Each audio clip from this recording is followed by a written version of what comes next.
Question number 8 में जो question है मैं उसको पढ़ता हूं, आप भी अपनी बुक्स में प्लीज ध्यान से देखिए। लिखा हुआ है दीर्घवृत्त x square upon 9 plus y square upon 4 is equal to 1 एवं रेखा x upon 3 plus y upon 2 is equal to 1 से घिरे लघु क्षेत्र का क्षेत्रफल ज्ञात करिए। मीन्स आपको एक दीर्घवृत्त दिया है, एक लाइन आपको दी गई है, पहले दोनों को बनाए फिगर, और उसके बाद लाइन और दीर्घवृत्त से एक जो क्षेत्र होगा वो बाउंडेड आपको मिलेगा। वैसे जो लाइन खींचेंगे वो दीर्घवृत्त को दो भागों में डिवाइड करेगी। अब जब दो भागों में डिवाइड करेगी तो उनमें से एक पार्ट थोड़ा बड़े साइज का होगा और एक पार्ट छोटे साइज का होगा। आपको कौन से वाले पार्ट का एरिया चाहिए? तो उन्होंने बोला लघु क्षेत्र का, छोटे वाले भाग का एरिया चाहिए। बस इतना सा हमारा क्वेश्चन है। समझ गए क्वेश्चन? अभी चलते हैं इसको बनाने के लिए। तो यहां पर ये दीर्घवृत्त मैंने लिखा, ये हमने लाइन लिख ली। अब अगर आपको फिगर ड्रॉ करना है तो सबसे पहले इन सब की अच्छे से डिटेल आपको मालूम रहनी चाहिए। सबसे पहले हम इलिप्स ले लेते हैं, दीर्घवृत्त, जिसकी इक्वेशन है एक्स स्क्वेयर अपॉन 9। बेटा आप ध्यान से देखिए, 9 को हम लिख सकते हैं 3 square plus y square upon 4 को हम लिख सकते हैं 2 square is equal to 1। 3 square 9, 2 square 4। ठीक, अब इसकी तुलना हम इलिप्स की स्टैंडर्ड इक्वेशन से करवाएंगे। X square upon a square plus y square upon b square is equal to 1। याद है आपको इक्वेशन? इससे हम तुलना कर देते हैं। ए की वैल्यू कितनी आएगी? 3। बी की जगह पर कितना दिख रहा है आपको? 2। देयरफॉर यहां पर ए इज ग्रेटर देन बी है। आप देखें ए की वैल्यू बी से बड़ी है, और आप सभी जानते हैं जब a is greater than b होता है उस समय जो इलिप्स होगा वो कौन सा? क्षैतिज दीर्घवृत्त होगा या ऊर्ध्वाधर दीर्घवृत्त होगा? क्षैतिज दीर्घवृत्त। इसलिए यह एक क्षैतिज दीर्घवृत्त होगा।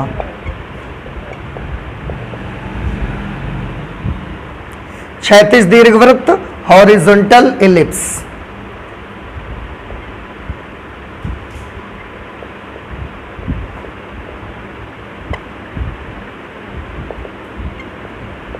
ठीक, अगर ये हॉरिजॉन्टल इलिप्स है तो इसकी कुछ जानकारियां मुझे चाहिए, जैसे कि सेंटर कहां होगा इसका, सब आप जानते हैं 0,0।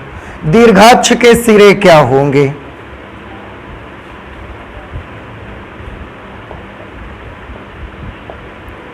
दीर्घाक्ष के सिरे plus minus a,0 means plus minus 3,0। लघु अक्ष के सिरे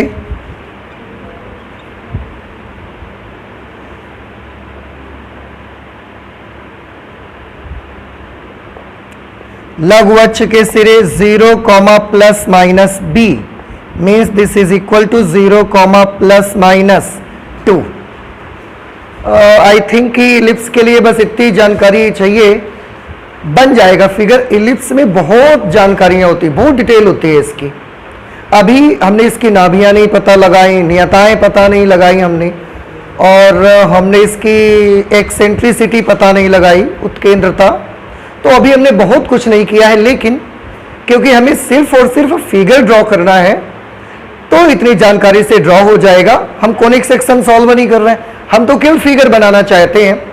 सो we need only this much detail, इससे ज्यादा डिटेल मुझको नहीं चाहिए। लाइन पे आ जाते हैं, थोड़ा सा लाइन के बारे में बात करिए।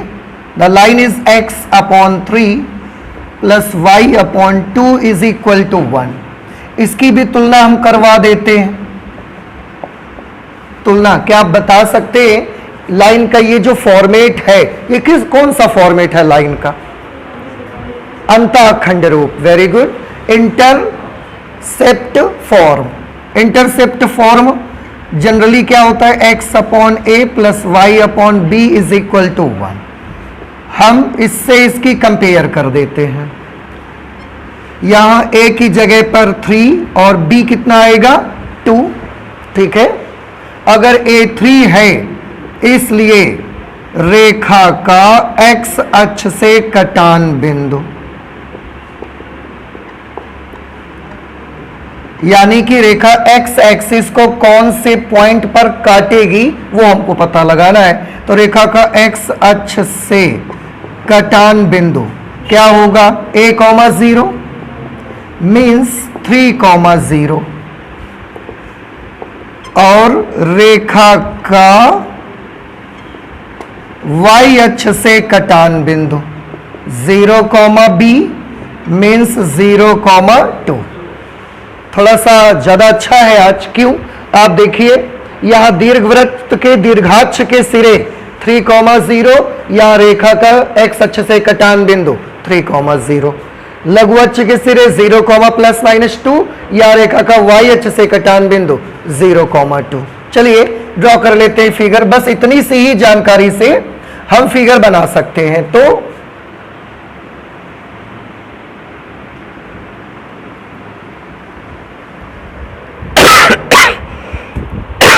सॉरी, ये x डैश, ये y है और ये y डैश।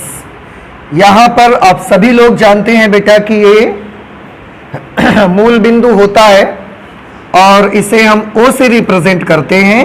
इसके जो कोऑर्डिनेट्स होते हैं वो 0,0 होते हैं। एलिप्स बनाना है क्योंकि ये एक क्षैतिज दीर्घवृत्त होगा, इसलिए मैं इसको क्षैतिज दीर्घवृत्त बना लेता हूं।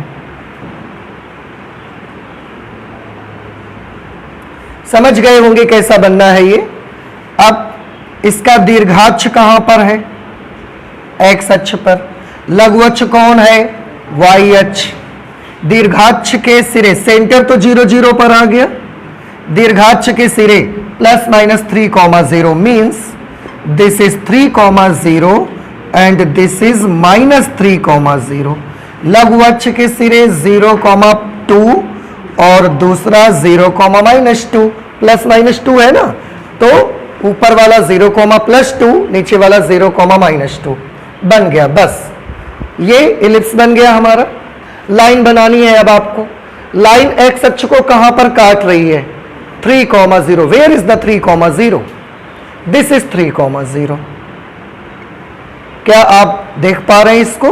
ओके। नेक्स्ट, रेखा का y अक्ष से कटान बिंदु कौन सा है, 0,2। कहां है ये यहां पर है।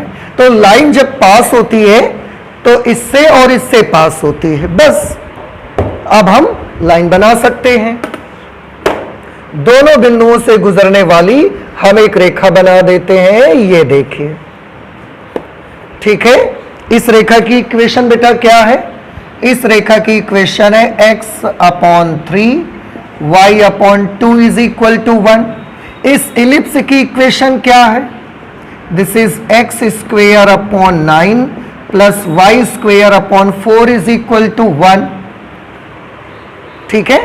आपको अब आप ध्यान से देखें, पूरा बेटा ये इलिप्स है, ये हमने लाइन खींची। अगर आप x और y एक्सिस को ना देखें, मत देखिए उसको, कोई जरूरत नहीं है, केवल आप इलिप्स देखिए और लाइन। यही तो हमारे दो चीजें दी गई थी हमको क्वेश्चन में।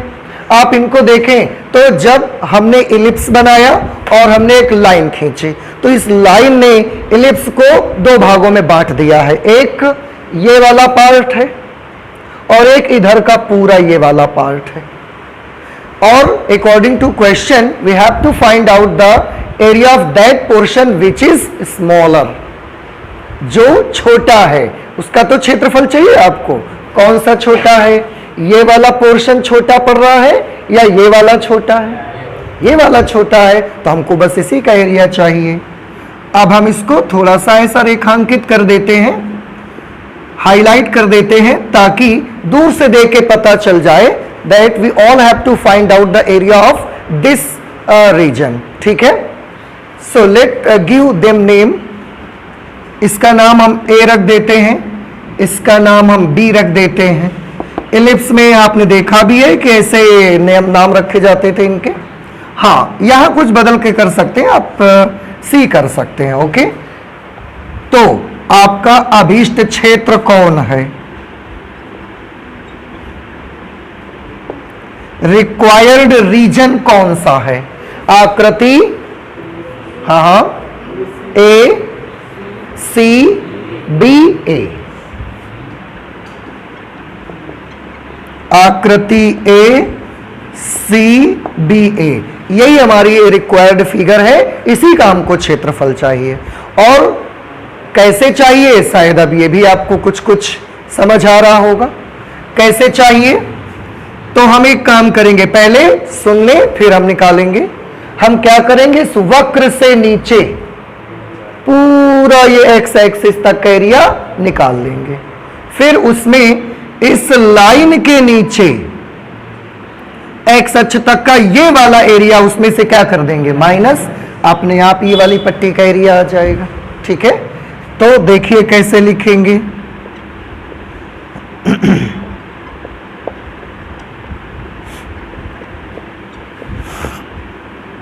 अभीष्ट क्षेत्र का क्षेत्रफल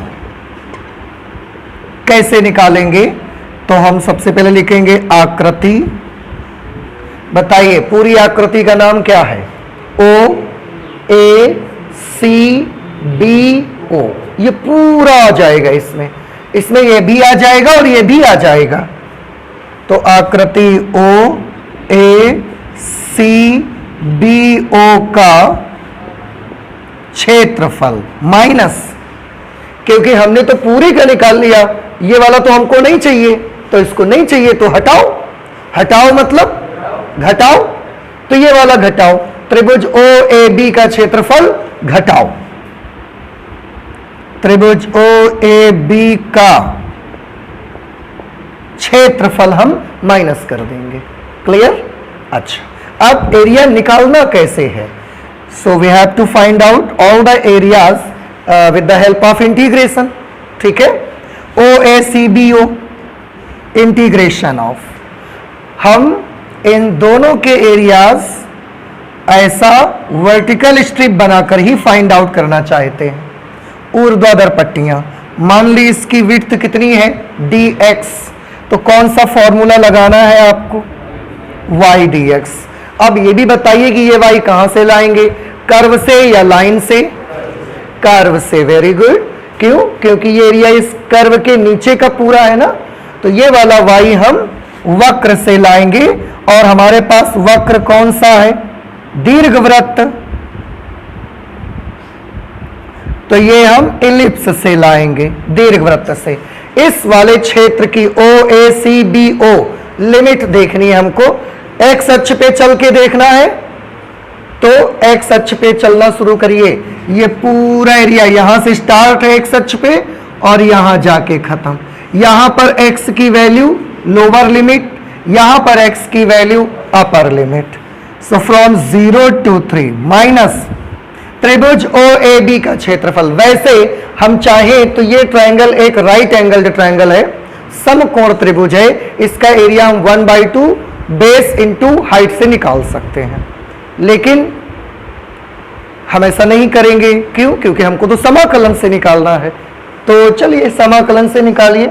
इंटीग्रेशन ऑफ, इसकी भी हमने ऊर्ध्वाधर पट्टियां मान लिया बनाई हैं और हर पट्टी की चौड़ाई dx है, तो इसमें भी मुझे y इंटू dx। ये वाला y कहां से, दीर्घवृत्त से या लाइन से? लाइन से, क्योंकि लाइन के नीचे का एरिया है, तो ये वाला हम लाइन से y निकालेंगे। लिमिट dx है, x अक्ष पे ही चल के ढूंढना है। अब x अक्ष पे चलना हमने शुरू किया, तो ये जो ट्रायंगल है उसका एरिया यहां से स्टार्ट हो रहा है। हम ऐसे चलते जा रहे थे, आप देखो ऐसे चलते जा रहे थे, यहां से स्टार्ट हुआ, स्टार्ट अभी चल रहा है, अभी है, यहां जाके खत्म, इसके बाद तो नहीं है ना। तो यहां से स्टार्ट हुआ, तो यहां x की वैल्यू लोअर लिमिट और जहां पर खत्म वहां x की value upper limit. So it is from 0 to 3। बस वैल्यूज अप्लाई करनी है, कैलकुलेट करना है। a is equal to y from ellipse, integration of y from ellipse, यहां से y की वैल्यू निकाली। हम आपको निकाल के यहां पर दिखा देते हैं। आप सभी स्टूडेंट्स देख लें, एक्स स्क्वेयर अपॉन 9। एक काम करिए, इस एक्स स्क्वायर अपॉन 9 को राइट साइड में भेज दीजिए। तो यहां y square upon 4 is equal to 1 minus x square upon 9। फिर एलसीएम वगैरह आप ले लेंगे इसमें, तो यह आ जाएगा 9 माइनस एक्स स्क्वेयर अपॉन 9। अब 4 उधर भेजिए, तो y square is equal to 4 upon 9। देखो ये 4 यहां आ जाएगा, तो 4 अपॉन 9 और ब्रैकेट के अंदर 9 माइनस एक्स स्क्वेयर। ये हमें तो y चाहिए, तो plus minus 2/3 under root 9 minus x square. अब आपको प्लस लेना है कि माइनस लेना है? क्यों आप प्लस क्यों लेना चाहते हैं? दो वैल्यूज आई ना, प्लस माइनस, कौन सी वैल्यू आप लेके कैलकुलेशन करेंगे? प्लस लेंगे। क्यों लेंगे, अच्छा बताओ? हाँ, फर्स्ट क्वाड्रेंट में इसलिए, या और कोई रीजन है? इतनी जल्दी आप भूल जाएंगे, ये हमने नहीं सोचा था। आपको जब भी मैंने बताया, ये बताया क्योंकि ये पोर्शन एक्स अक्ष के ऊपर है। एक्स अक्ष के ऊपर वाले पॉजिटिव, एक्स अक्ष से नीचे अगर कोई रीजन आएगा वो निगेटिव होगा। घर में पढ़ते नहीं है आप लोग? पढ़ते हैं ना? हाँ, और अच्छे से मेहनत करिए, ठीक है? हाँ जी, तो because this is above the x axis, so we should take only the positive part of y, not negative, ठीक है? ले लीजिए। 2/3 कांस्टेंट है, मैं बाहर कर लेता हूं। अंदर में बचेगा 9 minus x square. We can write it at 3 square minus x square dx from 0 to 3 minus integration of y from line. Line से y सॉल्व करिए। चलिए इसको भी हम आपको करके दिखा देते हैं, यहां पे बाद में हम हटा देंगे इसको। आप ऐसे कर लो कि ये पोर्शन उधर भेज दीजिए। y/2 is equal to 1 minus x upon 3।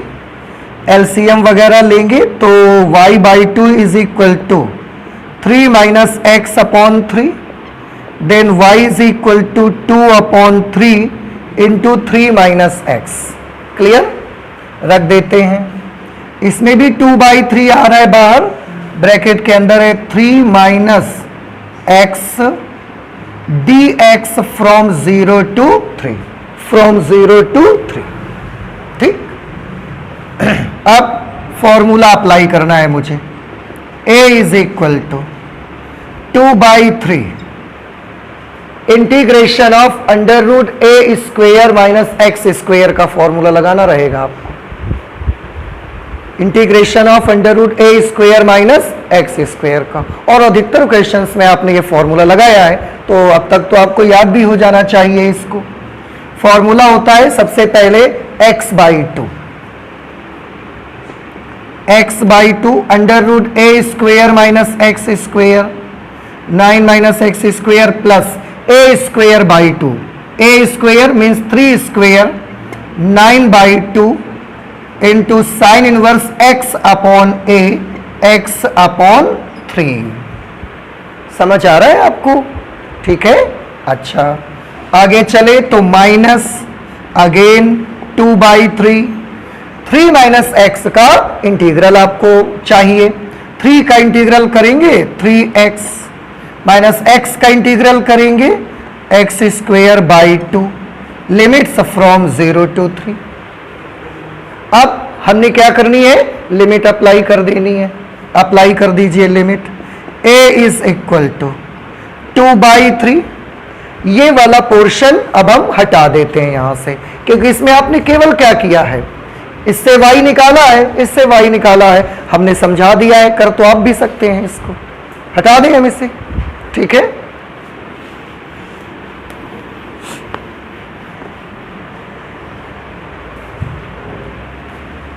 तो x/2, हाँ लिमिट अप्लाई करनी। ओ आई एम सॉरी, इसमें लिमिट 0 to 3 थी, हमने नहीं लगाया है, प्लीज आप इससे भी कर लीजिएगा। लिमिट अप्लाई करनी, सबसे पहले जहां जहां x है सब जगह अपर लिमिट लिखेंगे, 3 लिखेंगे। 3/2 अंडर रूट 9 माइनस x की जगह बेटा 3 लिखेंगे, उसको स्क्वायर करेंगे 9 plus 9/2 into sine inverse, x की जगह पर 3 लिखेंगे, 3/3 1 हो जाएगा, ब्रैकेट क्लोज, माइनस, अब इन्हीं सब जगहों पर लोअर लिमिट लिखिए। वैसे अगर आप थोड़ा ध्यान से देख लें तो बड़ी जल्दी हम कर सकते हैं इसको। कैसे? यहां 0 लिखेंगे, 0/2 क्या हो जाएगा? 0, 0 को इस पूरे से मल्टीप्लाई करा देंगे, 0, मैं यहीं पर कर देता हूं, प्लस लगाया, 9/2 वगैरह लिखेंगे, साइन इनवर्स x की जगह पर क्या लिखेंगे? 0/3 की वैल्यू 0 और साइन इनवर्स 0 की वैल्यू 0। बहुत सॉल्व कर चुके हैं आप। अगर बेटा ये पोर्शन 0 हो जाएगा, फिर 0 को 9/2 से मल्टीप्लाई करवाएंगे, इट विल बी ऑल्सो 0। ठीक है, अच्छा इस पे आ जाइए, -2/3, ये लिमिट अप्लाई करें, पहले x की जगह 3 लिखें बेटा, जब यहां 3 लिखेंगे तो 3 3 जार कितना हो जाएगा, माइनस यहां 3 लिखेंगे तो 9/2 माइनस, अब सब जगह क्या कर देंगे 0, तो बेटा यहां 0 लिखोगे तो कितना बनेगा 0 या 30, 30 या 0, क्योंकि हमें मल्टीप्लाई करना है, तो ये 0 हो गया। और बेटा यहां 0² 2 कर दोगे तो ये भी तो 0, तो 0 - 0 bracket close, a is equal to 2/3, positive 9 negative 9 cancel. अब ये कैंसिल होकर क्या बना 0, 0 को 3/2 से मल्टीप्लाई कर दिया 0। वाह क्या बात है, सारी चीजें आज 0 हो रही हैं। 9/2 sine inverse 1, you know very well, π/2। आगे का पोर्शन 0 है, हम नहीं लिखेंगे। -2/3, आपको पता है कि जब किसी नंबर में हम 2 से डिवाइड करते हैं तो वो अपने का आधा हो जाता है। जैसे अगर 1 है तो पूरा 1 है, लेकिन हमने 1/2 लिख दिया तो 1 का क्या हो गया आधा। ये 9 है और ये 9/2 है, मतलब ये 9 का आधा है। अब एक 9 में 9 का आधा हटा दो, आधा 9 तो बचेगा भाई, पूरे 9 में आधा 9 हटाओगे तो क्या बचेगा, आधा 9 बचेगा, आधा 9 बचेगा मीन्स 9/2। या अगर आपको ऐसे पसंद नहीं आया तो आप एलसीएम ले लो, 9 दूना कितना हुआ 18, 18 - 9, 9/2 फिर भी आप लिखोगे। थोड़ा सा ये वाली मैथमेटिक्स भी सीखिए, कैलकुलेशन में हेल्प मिलेगी आपको। 2 से हमने 2 को कैंसिल कर दिया, 3 से हमने इसको कैंसिल कर दिया 3 टाइम्स में। यहां पर आप देखेंगे a is equal to 2/3 into 9π/2 into 2, 2 से 2 कैंसिल, 3 से ये कैंसिल हो गया, आगे माइनस क्या बचा यहां पर 3 बच गया। अब a इज इक्वल टू यहां पर क्या बचा 3/2 π,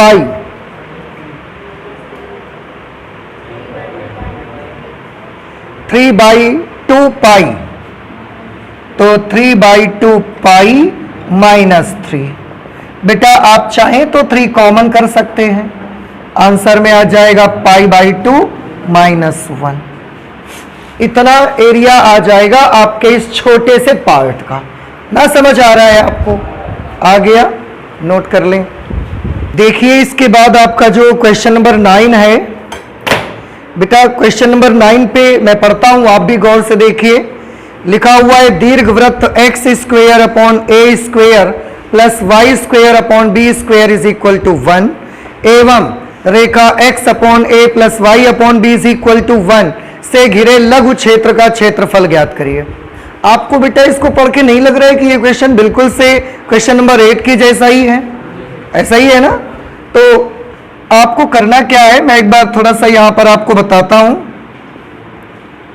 x square upon a square plus y square upon b square is equal to 1, और जो लाइन दी गई है x upon a plus y upon b is equal to 1। आप देखें इसको और इससे मैच करिए। ये दीर्घवृत्त था x square upon 3 square plus y square upon 2 square is equal to 1, और लाइन क्या थी, लाइन थी x upon 3 plus y upon 2 is equal to 1। इसको देखिए और इस लाइन को देखिए, जो यहां था वो यहां था कि नहीं था, बस यहां स्क्वायर था, यहां स्क्वायर नहीं था, वही चीज वहां देखिए। अब आप सेम वैसा ही है, तो जैसा हमने इसको कैलकुलेट किया है वैसा ही आपको इस क्वेश्चन को भी करना है, क्वेश्चन नंबर 9।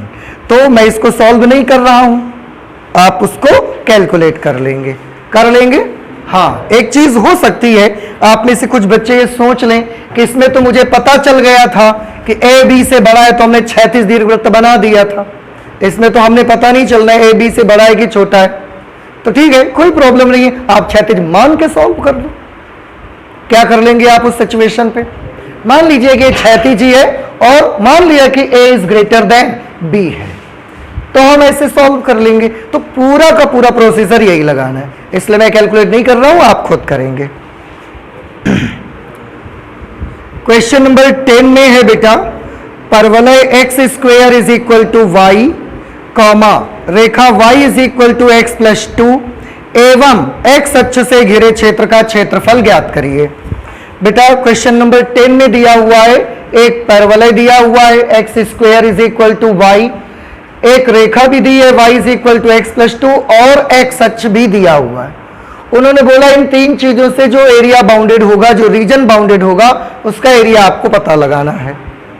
ठीक है ना, चलिए थोड़ी सी जानकारियां हासिल कर लेते हैं परवलय के बारे में। यहां पर जो परवलय है x square is equal to y, हम इसकी तुलना कर देंगे। आपको इस तरह का कोई स्टैंडर्ड पैराबोला याद है, x square is equal to 4ay से हम कंपेयर कर देते हैं, तो x की जगह x, y की जगह y, 4a की जगह पे कौन है 1, तो a की जगह पर 1/4। शीर्ष क्या होंगे इसके बताइए, इसके शीर्ष 0 0, तो इसके भी 0 0। अक्ष किस अक्ष पर बनेगा, तो x square is equal to 4ay type का पैराबोला है, y एक्सिस पर बनेगा। अब एक्सिस y रहेगी तो फेस किस तरफ होगा, पॉजिटिव y नेगेटिव y, ये भी थोड़ा सा पता लगा लेते हैं। X square is equal two plus y type का है, पॉजिटिव साइन के साथ y है, तो पॉजिटिव y एक्सिस। ठीक है, ये परवलय की पूरी जानकारी मिल गई हमको। अब रेखा के बारे में थोड़ी सी बात कर लीजिए जरा। रेखा की इक्वेशन है y is equal to x plus 2। ठीक, अच्छा, अगर y is equal to x plus 2 है, कैसे निकालते हैं इसकी जानकारी आप, यदि रेखा x अक्ष को काटती है, यदि रेखा y अक्ष को काटती है, या y is equal to mx plus c से भी निकाल सकते हैं, लेकिन आप पहले वाले से निकालिए, उससे बिंदु पता लग जाएंगे आपको। और अगर y is equal to mx plus c से निकालोगे तो उसके बाद भी आपको इंटरसेक्शन पॉइंट्स पता ही लगाने पड़ेंगे। तो हम लिखेंगे कि यदि रेखा x अक्ष को काटती है, अगर x एक्सिस को काटती तो y वाला पार्ट कैसा हो गया 0। अब y 0 तो x की वैल्यू बताओ -2। फिर यदि रेखा y एक्सिस को काटती है, अगर y अक्ष को काटती तो x वाला पार्ट 0, x 0 तो y की वैल्यू 2। अब ये एक लाइन और एक पैराबोला है, तो कंफर्म है कि ये दोनों कहीं ना कहीं एक दूसरे को इंटरसेक्ट करेंगे ही, तो निकाल लेते हैं, इंटरसेक्शन पॉइंट भी पता लगा लेते हैं। रेखा y is equal to x plus 2 तथा परवलय x square is equal to Y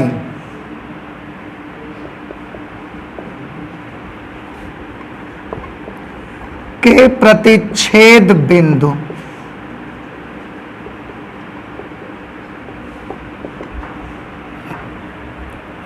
कैसे निकालें प्रतिच्छेद बिंदु? दोनों को कैसे भी सॉल्व करें, x और y चाहिए।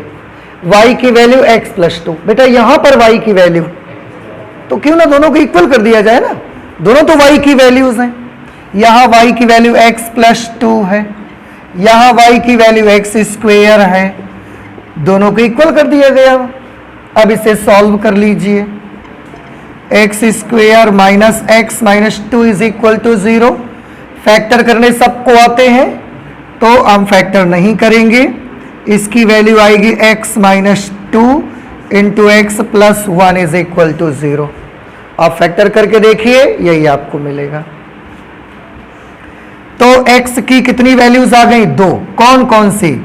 एक बार इसको 0 लेंगे तो उससे आएगा प्लस 2, एक बार इसको 0 लेंगे तो उससे आएगी माइनस 1। अब यदि x बराबर 2 तब y की वैल्यू कितनी होगी? अगर x की जगह 2 लिख देंगे हम तो y कितना आ जाएगा? 2 प्लस 2 4। तो पहला कटान बिंदु क्या मिल गया? 2,4। फिर यदि x is equal to -1, x की दूसरी वैल्यू -1 है ना, तब y की वैल्यू कितनी होगी? -1 प्लस 2 प्लस 1। दूसरा कटान बिंदु है -1,1। ठीक, कटान बिंदु हमने लाइन और परवलय के निकाल लिए। अब लगभग पूरी जानकारी है, फिगर बनाने के लिए तैयार हम लोग हैं।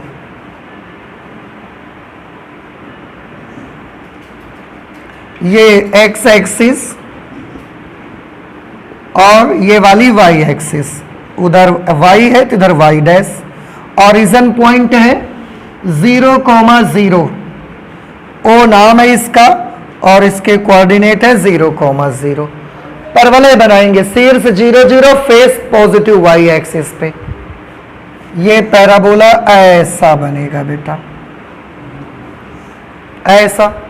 ना समझ आ रहा आपको? आया? इक्वेशन भैया कितनी है इसकी बोलिए?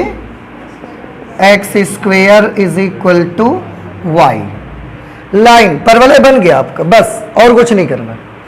लाइन पे आइए, एक्स अक्ष को कहां पर काटती है? -2,0। कहां पड़ेगा ये? Minus x axis, x dash की ओर, -2,0। So let this is -1, this is -2, ये है -2,0। दूसरा 0,2 पर इंटरसेक्ट करती है, दिस इज 1, दिस इज 2, और ये है 0,2। दोनों को मिलाने से जो लाइन बनेगी वही रिक्वायर्ड लाइन है।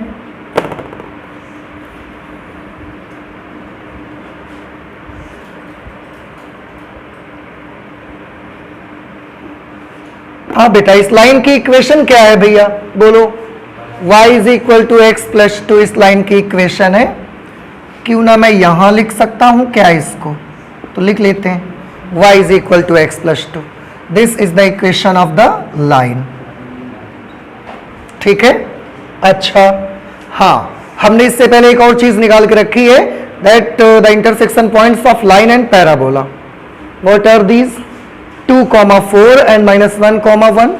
Where is the 2,4? Because x and y both are positive, so this point lies on the first quadrant. पहले चतुर्थांश में ये बिंदु पड़ेगा, और आप देखें परवलय और लाइन एक दूसरे को यहां काट रहे हैं। कौन सा पॉइंट है बेटा? 2,4। और एक जगह काट रहे हैं, उसका पॉइंट क्या है? -1,1। -1,1 सेकेंड क्वाड्रेंट है, ये है -1,1। समझ आ रहा है आपको? अब एरिया कौन सा चाहिए? सब कुछ कर लिया हमने। कौन सा क्षेत्र है जिसका हमको एरिया चाहिए? ये वो क्षेत्र है। लाइन और परवलय से घिरा हुआ ही तो है, तो मैं इसको रेखांकित करके आपको दिखा रहा हूं, आप भी देखिए। इसी क्षेत्र का क्षेत्रफल आपको ज्ञात करना है। ठीक है बेटा, ये आ गया देखो। तो अब सबसे पहले क्या लिख लेते हैं? अभीष्ट क्षेत्र कौन सा होगा? कौन सा होगा अभीष्ट क्षेत्र, बताइए। कुछ नाम रखेंगे तब आप बता पाएंगे। हमने इसका नाम रख दिया ए, इसका नाम रखा बी। यहां से ऐसा लंब डाल दीजिए आप नीचे की तरफ। ठीक है बेटा, ये लंब ऐसा डालोगे ऐसे, ठीक। और यहां से एक लंब ऐसा डालेंगे हम लोग इस तरह से। क्या आप मुझे बता सकते हैं ये पॉइंट 2,4 है यहां पे, ये 2,4 कैसे बन गया? हम यहां से जब ऐसा चले होंगे तो कितना चले होंगे, फिर यहां से जब ऐसा गए होंगे तो, इसलिए इस पॉइंट का कोऑर्डिनेट क्या होगा अगर ये 2 है तो? Very good. इस पॉइंट के कोऑर्डिनेट -1,1 कैसे बने? यहां से ऐसा चले होंगे कितना 1, फिर यहां से यहां कितना 1।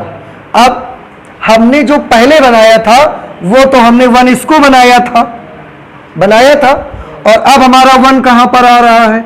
यहां पर आ रहा है। तो हमको क्या करना चाहिए? कौन सा आपने स्केल से मेजर करके बनाया है? आप एक काम कर लो, इन दोनों को एक ही जगह कर लो, यहां कर लो। फिगर ही तो दिखाना है आपको। लेकिन अगर एक तरफ से 1 इधर आएगा और एक दूसरी तरफ से 1 यहां पर आएगा तो गलती है ना। समझ आ रहे हैं आपको? तो हमने यही बना लिया। इस पॉइंट के कोऑर्डिनेट क्या है? -1,0।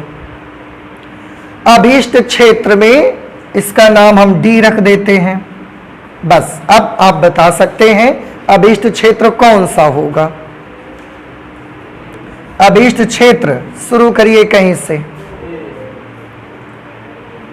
इस जगह कुछ नाम रखना है क्या? ई रख दो। O E C B A O, इसका तो अभीष्ट क्षेत्र है O E, सॉरी यहां पर मुझे आकृति O E C B A O, ठीक है ना। हमको ये O E C B A O ये वाला फिगर चाहिए।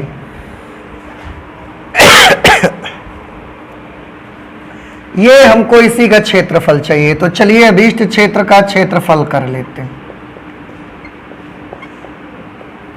अभीष्ट क्षेत्र का क्षेत्रफल कैसे निकाला जाए? अब तक तो आपने सोच भी लिया होगा उसको कैसे निकाला जाए। हम सबसे पहले एक काम करेंगे, हम ये एक समलंब चतुर्भुज लेंगे। इसका नाम बेटा रखना पड़ेगा आपको, एफ रख देते हैं इसका नाम। तो हम एक समलंब चतुर्भुज लेंगे, कौन सा? ए एफ डी सी ए। ये पूरा एक चतुर्भुज दिखाई दे रहा है आपको। फिर से देखिए कौन सा? ए एफ डी सी ए, ये समलंब चतुर्भुज है। तो हम यहां लिख देंगे समलंब चतुर्भुज A F D C. A F D C आप ए तक ले जा सकते हैं। ये समलंब चतुर्भुज है। ये कैसे जान जाते हैं कि समलंब चतुर्भुज है? आप जानते हैं समलंब चतुर्भुज की पहचान?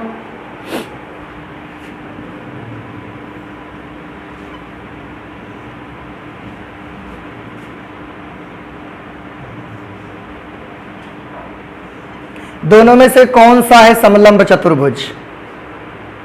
ये वाला समलंब चतुर्भुज है या ये वाला समलंब चतुर्भुज है?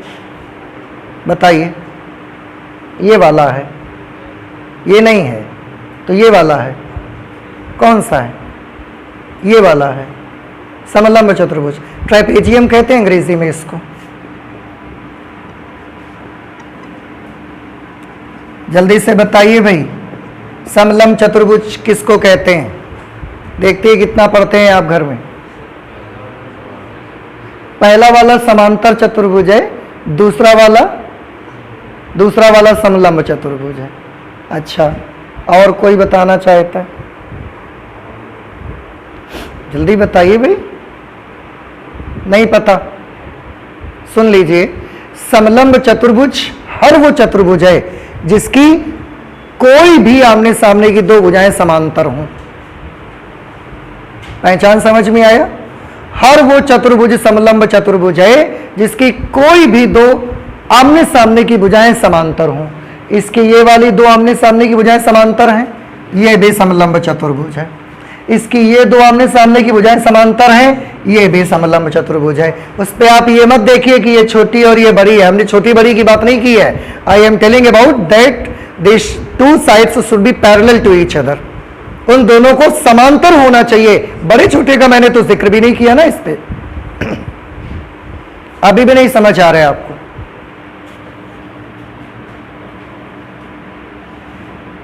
ये क्या है? ये भी समलंब चतुर्भुज है, क्योंकि ये वाली और ये वाली साइड दोनों आपस में कैसी हैं? भले इतनी छोटी है तो हम क्या करें, लेकिन ट्राइपेजियम तो है, समझिए आप। इसलिए मैं लिख दिया करता हूं समलंब चतुर्भुज। ठीक है, अब इन तीनों में से किस प्रकार की आकृति यहां पर बनी हुई है? ऐसी लगभग बनी हुई है, तो ये क्या है? समलंब चतुर्भुज है, लिख दिया हमने। याद रहेगा सभी स्टूडेंट्स को? हाँ, जरूर याद रखें। AFDCA का क्षेत्रफल, इसमें हम माइनस करेंगे। अभी हमने किसका निकाल लिया? ये लाइन के नीचे पूरा ये एरिया हमने निकाल लिया, इसका पूरा। अब आप सोचेंगे पूरा निकाल लिया है, लेकिन इसकी तो हमको जरूरत भी नहीं है। तो ठीक है, हमको भी तो नहीं है, हटा दो। हटा दो मतलब क्या कर दो? घटा दो। तो लिखो, इसको कैसे लिखोगे? ये वाला हिस्सा ध्यान से देखो, AOECDOFA,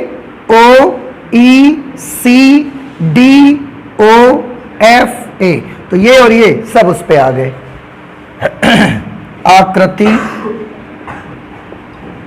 आकृति क्या लिखना है? AOECDOFA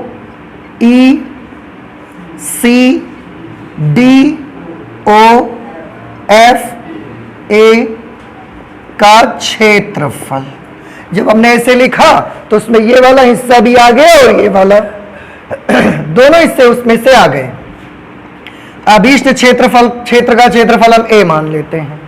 समलंब चतुर्भुज AFDCA का क्षेत्रफल, AFDCA पूरा इस लाइन के नीचे हम x एक्सिस की ओर से कैलकुलेट करना चाहते हैं। इसको चौड़ाई हमने पट्टियों की कितनी मान ली? dx, तो हम फॉर्मूला लगाएंगे y इंटू dx। अब आप ये मुझे बताइए कि जो समलंब चतुर्भुज AFDCA वाला है, ये क्षेत्रफल में जो y आएगा कहां से लाएंगे? क्यों? क्योंकि ये लाइन के नीचे का है। बहुत अच्छे, y लाएंगे लाइन से। लिमिट बताइए कहां से कहां तक? तो हमारा सबसे पहला तो ये कहना है कि किस तरफ चलिए आप? x एक्सिस में। क्यों? dx, क्योंकि हमने x एक्सिस पे स्ट्रिप्स बनाई हैं, तो आप x एक्सिस पे चलना स्टार्ट करिए। कहां से शुरू, कहां खत्म? F से शुरू, D पर खत्म। ठीक है, तो -1 से 2 माइनस आकृति जो दूसरी वाली दी गई है, ये वाली जो पूरी नीचे हिस्से की आकृति है, इसके लिए भी वही स्ट्रिप्स काम करेंगी। तो y इंटू dx, ये वाला y कहां से लाएंगे? कर्व से, क्योंकि ये टुकड़ा और ये टुकड़ा दोनों देखो बेचा कर्व के नीचे ही तो पड़ते हैं वो, तो हम ये कर्व से लाएंगे निकाल के y की वैल्यू। अच्छा, इसमें लिमिट कहां से कहां तक रखेंगे?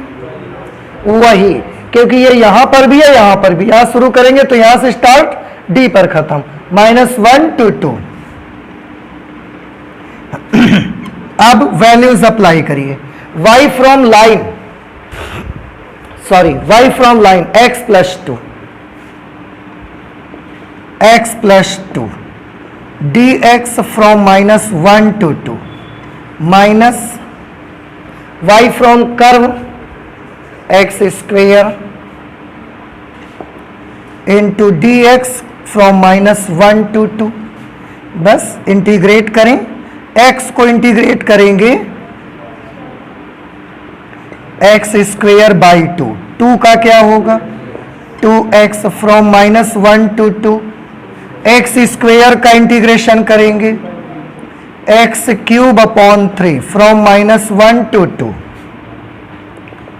लिमिट अप्लाई कर दीजिए, तो पहले x की जगह अपर लिमिट लिखेंगे, 2 लिखेंगे, 2 का स्क्वायर किया कितना आएगा, अब 4/2 क्या हो जाएगा 2, प्लस यहां 2 लिखे, 2 2s are 4, minus lower limit लिखेंगे तो x की जगह -1 लिखेंगे, -1 का स्क्वायर किया 1/2, यहां -1 से 2 को मल्टीप्लाई करेंगे -2। अप्लाई करिए इस पे भी लिमिट, तो x की जगह 2 लिखेंगे, 2 का क्यूब कर दिया 8/3 माइनस, अब x की जगह -1 लिखेंगे, -1 का क्यूब करेंगे तो -1 आएगा, -1/3, तो बेटा -1/3 लिखने जाएंगे तो ये तो +1/3 हो जाएगा। और सॉल्व करिए, 2 + 4 6 -1/2 -2 -3/2, 2 दूना 4, 1 - 4 -3/2, जब माइनस के साथ बनेगा तो कितना बनाएगा +3/2 माइनस ये माइनस 8/3 + 1/3 9/3, और 9/3 क्या बन जाएगा 3 बन जाएगा, 9/3 3 आ जाएगा। अब इसको सॉल्व करिए, एलसीएम ले लें आप,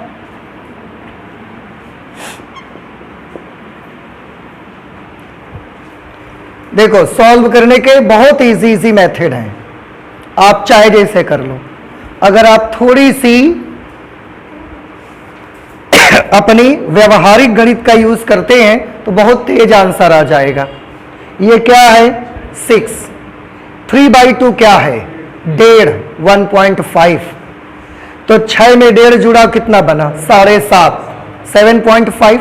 अब 7.5 में 3 माइनस कर दीजिए, 4.5 4.5, और 4.5 क्या होता है 9/2। वेरी गुड, तो ये इसका एरिया आ गया, देखिए आया। और आप चाहें एलसीएम लेके सॉल्व कर सकते हैं, तो आपको एलसीएम से अगर पसंद है तो मैं एलसीएम से कर देता हूं, मुझे कोई प्रॉब्लम नहीं है। देखिए मुझे तो आपको लगता है आपको बस समझ आ जाना चाहिए।